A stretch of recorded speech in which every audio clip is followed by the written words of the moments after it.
I'm back at a property. I installed these two floodlights 2.5 years ago. It's just out of my labour warranty, which is 2 years.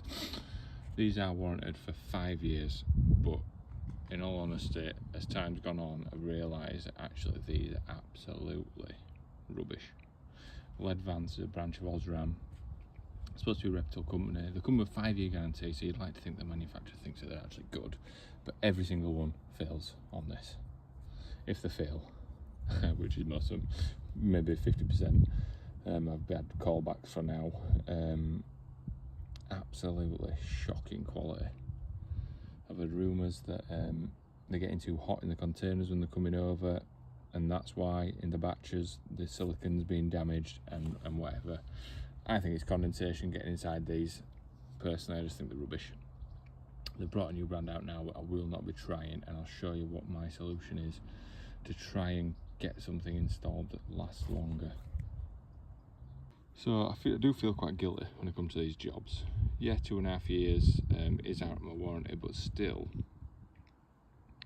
it's absolutely shocking. They're only lasting that long, and customers got to take brunt of costs as well. So I do feel bad. So what I do offer is I will return those floodlights, but this is what I install: a separate Steinel sensor, and this is actually Signify. It's an off-brand of Philips. So I've been told these are really good.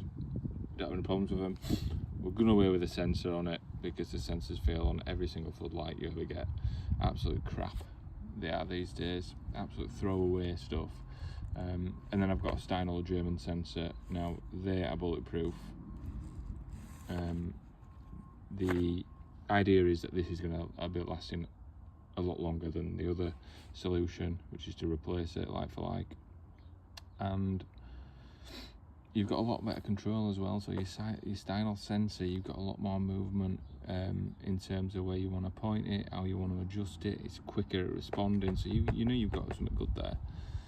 And with these, you can just point them downwards instead of pointing them in whatever direction you have to adjust for where the sensor fits. I'll show you like on this one. So that's as high as it goes.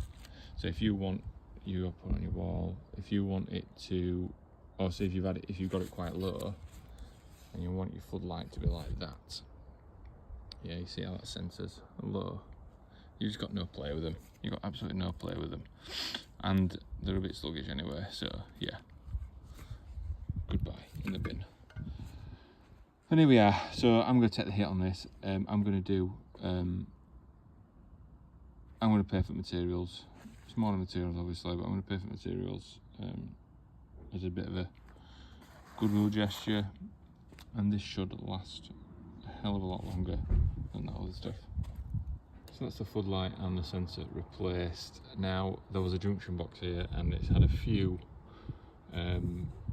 floodlights in the past, so plenty of holes. I've just filled it best I can with silicone. It's not the prettiest, but we are quite high up. Out of sight, out of mind and all that, but at least water's not going to get in. I've now got to set that up. I'm going to set it up to daytime and go from there. I am up a ladder, so I will go now and get this done.